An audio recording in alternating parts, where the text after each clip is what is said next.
कल कर रहे हैं सर? अभी जो है हम वर्तमान में भारतीय रेलवे में स्टेशन मास्टर हैं। स्टेशन मास्टर हैं? जी बस सर, आपके जन्म स्थान के बगल ही प्रयागराज से 100 किलोमीटर की दूरी पे फतेहपुर में।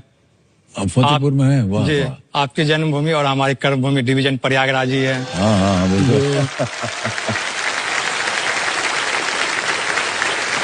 अरे भाई साहब, ये तो बड़ा कठिन काम होता है। जी बेसिकली जो होता है कि हमारे सामने कंट्रोल पैनल होता है स्टेशन का, पूरा डायग्राम उस पर बना हुआ रहता है, जितने प्लेटफॉर्म है, लाइन्स जा रही है। अच्छा, वो दिखता है आपको? हाँ, वो हमारे पास होते हैं। सिग्नल जो रहते हैं आप देखते हैं, सिग्नल लाल हरा पीला वो जो होते रहता है, वो भी हमारे पास कंट्रोल हमारे पास ही होता है। तो पूरा कंट्रोल आप करते हैं? जी।